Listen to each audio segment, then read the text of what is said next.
నమస్తే, welcome to Suman TV. నేను విష్ణు. ప్రస్తుతంతో పాటు certified financial planner doctor Bachchu Anil Kumar గారు ఉన్నారు. వారితో మాట్లాడదాం. సార్ నమస్తే. సార్ అనిల్ గారు. నమస్కారం విష్ణు గారు.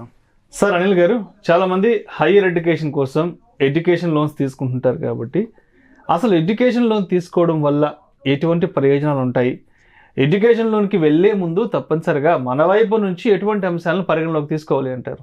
ఎడ్యుకేషన్ లోన్ యొక్క ప్రయోజనాలు మొదలు చూసుకుంటే ఇప్పుడు కాస్ట్ ఆఫ్ ఎడ్యుకేషన్ చాలా పెద్దగా అయిపోయిందండి. అంటే పేరెంట్స్ కూడా ఒకేసారి ఇది కొద్దిమంది వెదర్ లైక్ అబ్రాడ్కి వెళ్ళడానికి అక్కడ చదవడానికి కానీ ఈవెన్ ఇండియాలో కూడా చాలా డొమెస్టిక్ ఇన్స్టిట్యూషన్ పెద్ద పెద్ద యూనివర్సిటీస్లో ఫీజెస్ అనేవి చాలా పెరిగిపోయాయి. సో పేరెంట్స్ అందరూ కూడా అఫోర్డ్ చేయలేరు. ప్రతి ఒక్కరు అఫోర్డ్ చేయలేనప్పుడు ఓన్లీ ఆప్షన్ ఏంటంటే ఎడ్యుకేషన్ లోన్. ఎడ్యుకేషన్ లోన్ ఏంటంటే అడ్వాంటేజ్ ఏంటంటే మనం తీసుకుంటే ప్రతిసారి ముందే చదివేప్పుడు కట్టాల్సిన అవసరం లేదు. చాలా లోన్స్ ఏంటంటే మారటోరియం పీరియడ్ 6 months నుంచి 12 నెలలు, 6 నెలల నుంచి 12 నెలలు మనకి చదువు అయిపోయాక కూడా టైం ఇస్తారు మనం లోన్ ప్రీపేమెంట్ స్టార్ట్ చేయడం, లోన్ రీపేమెంట్ స్టార్ట్ చేయడానికి.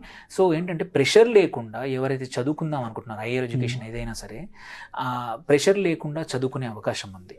ఇంట్రెస్ట్ కొన్ని కేసుల్లో ఈవెన్ ఇంట్రెస్ట్ కట్టకపోయినా సరే లోన్ టైం 2 years చదువుతున్నాం, ఆ 2 years ఎటువంటి ఇంట్రెస్ట్ లేకుండా ఇంట్రెస్ట్ యాడ్ చేస్తారు, మన రీపేమెంట్ కొంచెం టైం ఇస్తారు, మారటోరియం పీరియడ్. సో దానివల్ల ఏంటంటే ఎటువంటి ఇబ్బంది లేకుండా నువ్వు అనుకున్న చదువు చదివి మంచి ఉద్యోగం తెచ్చుకొని రీపేమెంట్ చేయగలిగే కెపాసిటీ పెరుగుతుంది స్టూడెంట్. సో అందుకోసం ఇది అవసరం. అండ్ ఇంకొక విషయం ఏంటంటే ఓన్లీ ఎడ్యుకేషన్ లోన్ అంటే ఓన్లీ కాలేజ్ ఫీజే కాదు. మనం లెట్స్ అమెరికాకి వెళ్ళారు, ఆస్ట్రేలియాకి వెళ్ళారు, ఎవరైతే యూకేకి వెళ్దాం అనుకుంటున్నారో ఆర్ వేరే కంట్రీస్కి వెళ్తా అనుకుంటున్నారో హాస్టల్ ఫీజు అనేది ఇంకోటి యాడ్ అవుతుంది, ఎగ్జామ్ ఫీజు అని యాడ్ అవుతుంది, ట్రావెల్ ఖర్చులు, అక్కడ ఉండడానికి ఫుడ్ కానీ ఆర్ ల్యాబ్ ఎక్స్పెండిచర్ కానీ మరి లేదంటే లైబ్రరీ కానీ బుక్స్కి కానీ సో మెనీ ఎక్స్పెండిచర్ అనేది ఓన్లీ ఫీజు ఒకటే కాదు. అందరూ ఫీజు ఒకటే అనుకుంటాం కానీ బట్ ఇవన్నీ కన్సిడర్ చేస్తే అట్లీస్ట్ ఒక 25 to 30% అడిషనల్ కాస్ట్ వస్తుంది. లివింగ్ కాస్ట్ 1 year మనం అక్కడ ఉండడానికి కూడా ఎక్స్పెన్సివ్, అందరూ అఫోర్డ్ చేయలేరు. అఫోర్డ్ చేయనప్పుడు కంపల్సరీ అది కూడా లోన్లో అవసరం అనమాట.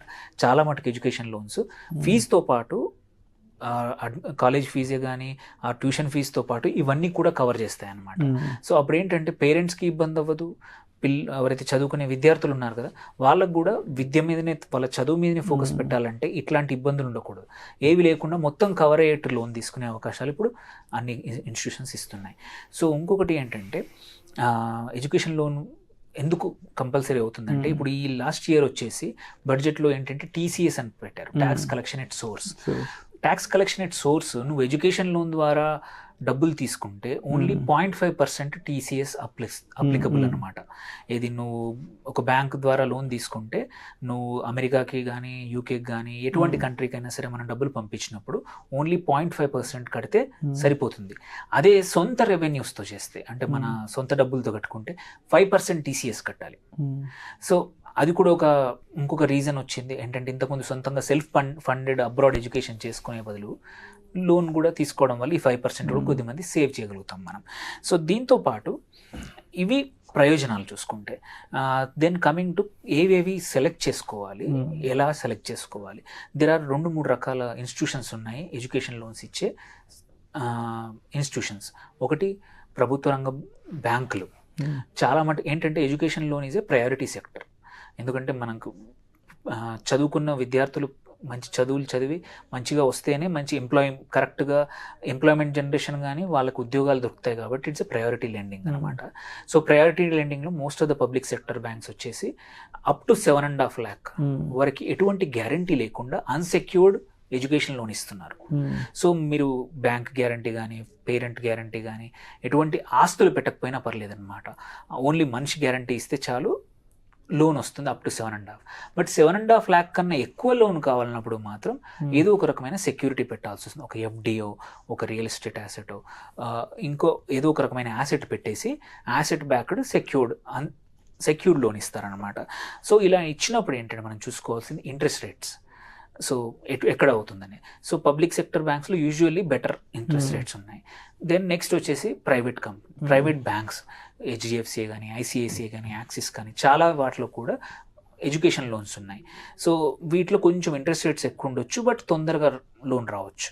దెన్ థర్డ్ వచ్చేసి ప్యూర్ ఎడ్యుకేషన్ లోన్ కంపెనీస్ ఉన్నాయి.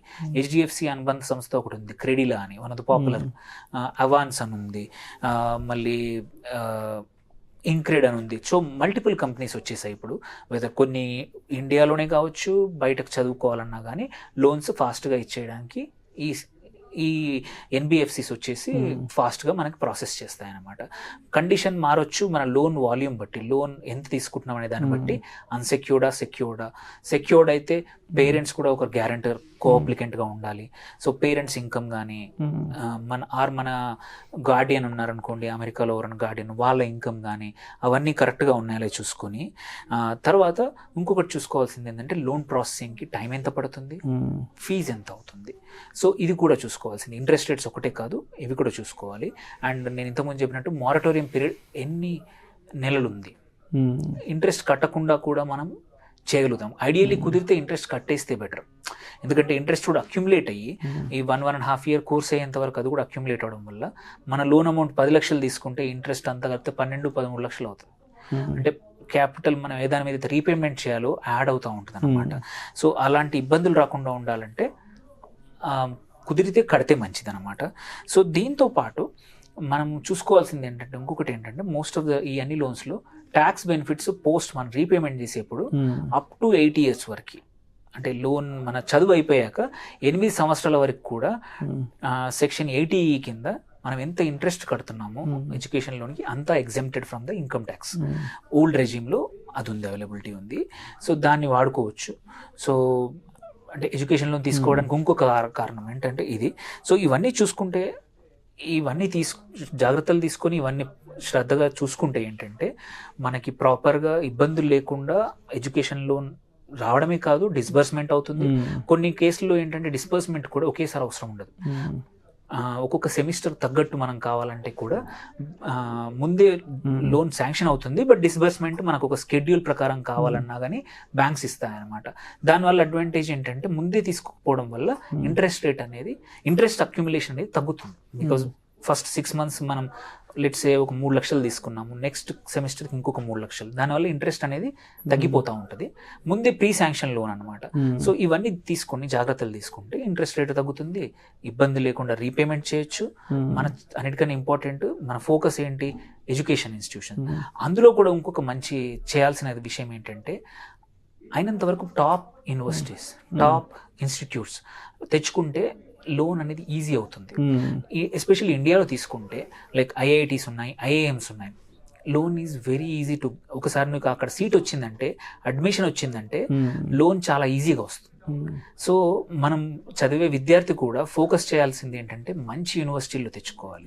సో అప్పుడు ఎడ్యుకేషన్ లోన్ రిజెక్ట్ అయ్యే అవకాశాలు ఉండవు, కండిషన్స్ కూడా తక్కువ ఉంటాయి. బికాజ్ ఎందుకంటే టాప్ ఇన్స్టిట్యూషన్లో చదివే విద్యార్థులకి బ్యాంకులు కానీ ఫైనాన్షియల్ ఇన్స్టిట్యూషన్స్ కానీ ప్రిఫరెన్స్లో తొందరగా ఇస్తారు లోన్స్, ఎందుకంటే వాళ్ళకి మంచి జాబ్స్ వస్తాయి, వాళ్ళు మంచి. అండ్ ఇంకొక ఇదే కంటిన్యూషన్ ఏంటంటే చాలా ఎడ్యుకేషన్ లోన్స్కి మీ క్వాలిఫికేషన్స్ ఆల్సో ఇంపార్టెంట్. మీరు ఫస్ట్ క్లాస్ స్టూడెంటా లేదా, చాలా వాటికి ఇంత పర్సంటేజ్ ఆఫ్ మార్క్స్ ఉండాలి అప్లై చేయాలంటే. సో అది కూడా ముందు నుంచి జాగ్రత్త పడాలి. ఇంజనీరింగ్ విద్యార్థులు ఉన్నారు, అమెరికాకి వెళ్ళాలనుకున్నప్పుడు అంటే చదివే first year, second year, third year అప్పుడు కూడా మంచి మార్కులు తెచ్చుకోవడం చాలా ఎసెన్షియల్. ఎందుకంటే చాలా బ్యాంక్స్ ఒక కట్ ఆఫ్ పెట్టుకుంటాయి, ఇంతకన్నా తక్కువ ఉంటే మేము లోన్ ఇవ్వమంటారు. నీకు సీట్ వచ్చినా సరే లోన్ ఇయ్యని సందర్భాలు చాలా ఉన్నాయి. సో అందుకోసమే ఇవన్నీ ముందు నుంచి జాగ్రత్త పడితే మనం కరెక్ట్గా మార్క్స్ తెచ్చుకోవడం, మంచి ఇన్స్టిట్యూషన్లో తెచ్చుకోవడం, ఇబ్బందులు లేకుండా ముందు నుంచి. కొన్ని కేసుల్లో ఏంటంటే పేరెంట్స్ అకౌంట్స్లో ముందే సఫిషియెంట్ బ్యాలెన్స్ ఉండాలి, అది ముందు నుంచే మెయింటైన్ చేసుకుంటే మనం గ్యాప్స్ రాకుండా మన ఎడ్యుకేషన్ కాగానే ముందుకెళ్ళొచ్చు. Thank you sir, thank you so much Anil గారు. Thank you.